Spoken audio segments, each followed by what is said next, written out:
Well, hello, everybody. Shannon O'Kelley here, and he is Dr. Hawkins. We are here to talk about our Start or Sit podcast. This is the podcast we do weekly, identifying the previous week's NFL players who may have been injured or are recovering from an injury, and are they going to play this week? This week meaning week 5. We're going into week 5. Dr. Hawkins, how are you? Hey, I'm doing really, really well. I'm very excited. We've got some big games coming up. You know, we talked about the NFL, but I think we've got some big college football. We got Oregon, Washington coming up in a week or two, right? Jeez, I think 2 weeks. I mean, not this weekend, but the following weekend. And I hear it's at the UW. I think it's at the University of Washington, and game day may be there. That's always exciting, you know. So we got good. I think that's going to be a big one for everybody in the area. So I'm excited to kind of catch that one. Yeah, we got hockey starting. We're preseason in NHL, so a lot of good things happening. You got your pumpkin out on the porch already, ready for Halloween. You're going to go as a ghost. You just take that sheet and put over you, and away you go, huh? Right? I mean, so here we go. Let's talk about some players.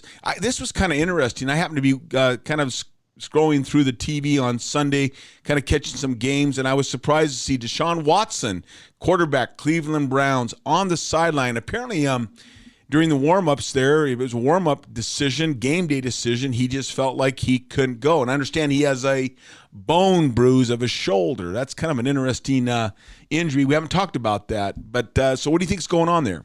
Yeah, you know, when you dive into it a little bit, it sounds like it was sort of a little bit of an innocuous injury or innocuous play against the Titans, where he just kind of had that sort of scrambling, had a defender come in on him and sort of led with his shoulder. So he didn't get tackled, didn't land on it. But that probably caused, my guess would be some type of an injury, whether it's into the deltoid muscle itself, which is obviously that big muscle on the surface of your shoulder, but then right up into the acromion, which is the attachment where the deltoid hooks on. So, you know, if you cause bleeding up in that area, that causes a lot of discomfort, makes it uncomfortable to contract that muscle. Anybody who's ever, you know, gone out on a weekend over the age of 40 and tried to sprint with your kids, and you pulled up and your hamstring hurt, and the next day you felt like you were going to die because you couldn't walk. That's kind of that type of an injury in that deltoid muscle, where there's been some pull of the fibers, some bleeding in there, and like I said, whether that's irritating the bone adjacent to it or into the muscle, I guess he just probably didn't feel like his mechanics were good to try to get out there and use that arm to throw. I think if he weren't a quarterback and wasn't needing that arm to be sort of in tip-top shape, he would have played. So I'd be hopeful. They're in a bye this week, so we won't have to worry about him. But I think the following week he should be back playing. Yeah, that's a good point. So they have a bye in week 5. Allows Deshaun time to heal that bruise. You're exactly right. It looks like he lowered his shoulder when he was going to be tackled, and he most likely bruised that. But week 6, he is going to be a gamer. That means we think and you think he is going to go week 6. So if he's on your fantasy football team, he's live week 6, okay? Here's another quarterback. This was kind of interesting game. Kind of felt sorry for the Steelers. I like Mike Tomlin. Boy, they struggled in this game, though. But Kenny Pickett went down. Again, we've got another bruise. They're calling it a bone bruise of the knee, some type of contusion. I think recently we talked about someone else that had a previous injury, a bruise of the knee. But he is mobility is an issue for him. He's a mobile quarterback. He likes to get out of the pocket. They've got a game coming up, and is he going to start or sit? Yeah, I think, he's probably going to benefit from being young, in that I think he will bounce back quicker than expected. I think he's built a little bit like Ben Roethlisberger, where he's going to tough it out for a lot of these injuries. I think they were actually really surprised that this was all that he'd done to his knee, because I think they took him off. I didn't see this one live, but I want to say they took him off on a cart from his injury, because I think they were really concerned this was a true ligament injury. Yeah, right. They were. Yeah, essentially what happens, we've talked about it enough times, but the ligaments are those ropes that go bone to bone. And, sometimes they get pulled really hard enough that those bones shift and bang up against each other, and you get a significant contusion. The next level beyond that bone bruise is a fracture. So you're right on that edge of something a lot more severe. But if his x-rays obviously look normal, they probably needed the MRI to see the bruising and to confirm that the ligaments were okay. As long as his swelling is down, as long as he can put weight through it for his activity level, I think he's probably going to try to work himself into practice this week, probably have a brace on his knee to avoid stressing it. But I think I'd give him a chance of starting this week. Yeah, I would agree. I think I remember I saw the injury, and it was a contact contusion type injury, and it looked like they were concerned. You're right about ligaments, but it is a bruise. We've talked about these bruises before. It's biology. It takes time. But the fact about the bone is I've always wanted to make people understand the bone is lined with that lining, that periosteum, and that is super sensitive when it's injured or damaged, and it just takes time to heal. But he's going to go. He'll go in week 6 most likely. I think that's what you're saying. He's a go. Yep. I'd put my money on him. Yep. Yeah, I got it. I would agree. Put your money. Yep, that's right. There we go. T. Higgins, wide receiver, tough injury here. Cincinnati Bengals, fractured rib. Man, I can't imagine this guy playing, going up for a ball and getting a hit. Ribs are so painful, and there's really not much you can do. What do you think about T. Higgins? Yeah, I think he's somebody to keep off of your team this week. We've often used that example of you need that ability to take a deep breath, absorb a hit, all of those things that your chest wall does because of your ribs, and you cannot protect those. You can put a pad on top of it, but if somebody lands on you, if you get smushed sideways, basically you're going to be pretty miserable. And so you look at his situation. That team unfortunately is going the wrong direction. That's right. They do not have the Joe Burrow of last year. So I think you'll start to see these guys stay out a more appropriate amount of time rather than rushing their return to the team this year. So yeah, he will. I don't think he'll play this week, and he may actually be out a couple weeks with an injury like this. Yeah, they've got. I think they have Arizona this Sunday, and I would agree that based on the injury he has and where they're at, I mean they're struggling. Cincinnati Bengals. I mean, did they not play for the championship last year? I mean, it's amazing how one year can affect a team so much, but they are on the struggle bus. That is T. Higgins. Most likely, I would agree he is out this weekend against Arizona with fractured ribs. Here's a guy I like. He's a Northwest guy, played at Oregon. Speaking of Oregon earlier, Justin Herbert, QB. He's got a fracture. They put a big device. He came back in the game. He did not miss any time, and this was against Oakland, if I remember the Raiders. Not Oakland. God, what are they? Las Vegas now. Shoot, I'm an old school guy. Las Vegas. That's hard to think about. They're always the Oakland Raiders, the Raiders. He is playing, but he's got this fractured finger, non-throwing hand. So no big deal. Just wanted to talk about him a little bit.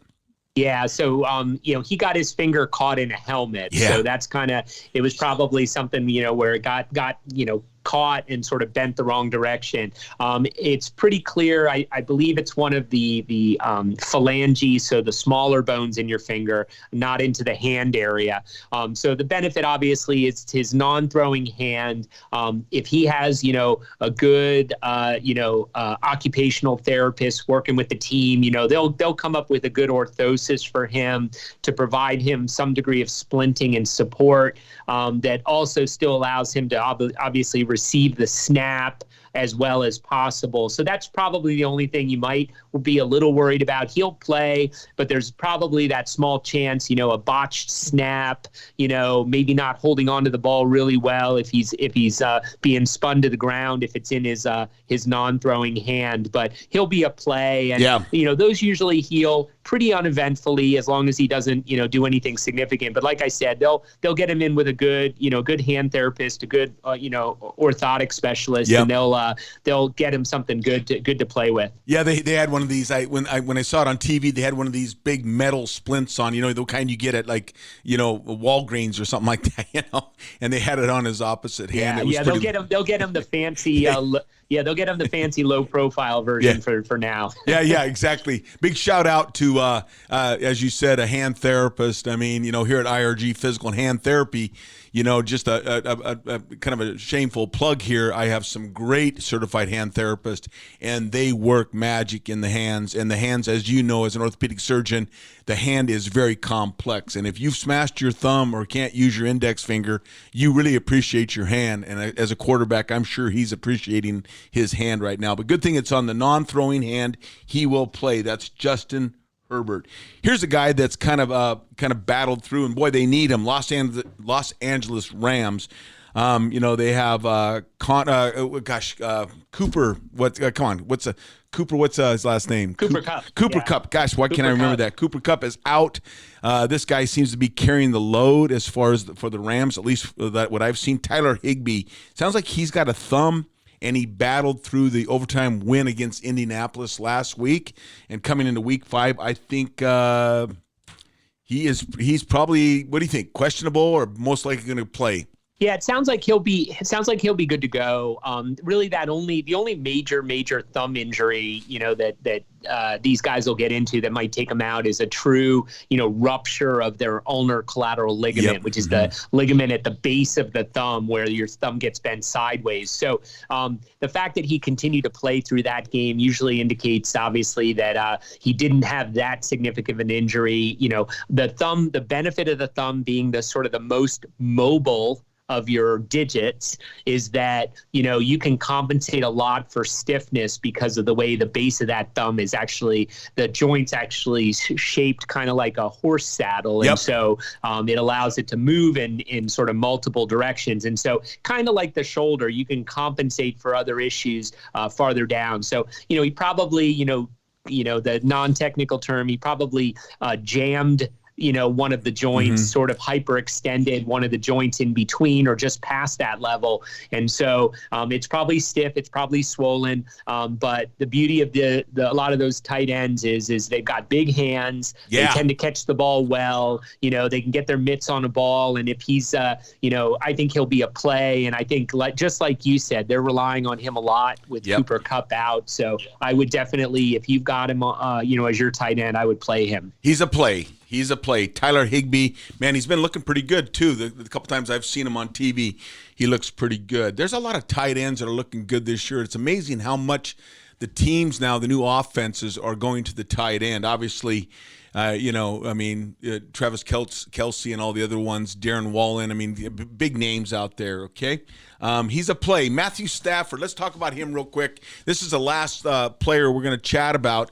Again, he's got one of these things, these bruises, these hip contusions. He sustained that again with the overtime win against Indianapolis. He's a pretty important part of the LA Rams. He slings. He's a gunslinger, so-called. What do you think about him? Yeah, the classic term that a lot of the football guys out there will hear is the hip pointer, and so that's basically the lateral, the outside part of your hip of your femur, just below the hip joint. It sticks out, and there's something called your greater trochanter there, and overlying it you've got some muscle. And so it's an area where there's a lot of motion between muscle on the surface and the bone down deep. So, it's a bony prominence. If you land right on it, you get some bleeding into that space, and it can become really uncomfortable to kind of like lift your leg out to the side. So, if he was, the good news, he's really become much more of a pocket passer. He relies on his accuracy and stuff like that. So I think he'll be a play, but he'll be uncomfortable. Sometimes you see these guys wearing that sort of like big saddle pad on the side, like stuffed into the side of their leggings, to just in case they get hit on that side, it won't take a direct blow. But I think he's going to be a little uncomfortable, but he'll be a play. Yeah, that's Matthew Stafford, QB, Los Angeles Rams, is going to play in Week 5. There you go, folks. That is our assessment of the previous week's injuries and who's going to start or sit the coming week. Week 5 already. My gosh, it's going fast. Big shout out to the Seahawks. Last time you and I talked, we were kind of wondering who plays, and it was our own Seahawks. I think we just did that on purpose to kind of keep our listeners guessing. Okay, Seahawks had a good win over the Giants. Man, I the guy. Seriously, speaking of that win, I just Daniel Jones. I mean, boy, I feel bad for him. I think he had like 8 sacks that night. I mean. Boy, I'm surprised he's not injured or coming out with some kind of injury. He's taken a lot of hits. Hopefully, they can protect him a little bit more. Go ahead. Shannon, did you hear their he's on pace to take 90 sacks this year. 90 sacks. Yeah, that's crazy. Well, that quarterback. So we will be talking about him at some point. Exactly. Yeah. I saw this thing on I can't remember what channel it was, but they followed 3 quarterbacks. Patrick Mahomes was one of them, and they followed him through. And really, it's a position that has so much exposure. You have a 290-pound defensive lineman that's coming on your blind side if they get around the corner, and these guys are so fast. These edge rushers these days and that exposure, I've seen some pretty big hits, and these quarterbacks pick themselves up and they keep going. But you can see why we have 2 or 3 quarterbacks right here in our injury list that we just did. They do have some exposure, and they need to be protected. So okay, here we go. That's it. I hope wish you guys the best of luck this week, coming up in week 5. Again, I'm Shannon O'Kelley, physical therapist, and he's Dr. Hawkins, orthopedic surgeon, sports medicine specialist. Wonderful job once again. Enjoyed our time together, Dr. Hawkins. All right. Thanks very much, Shannon. You have a good rest of your day. Yeah, you too.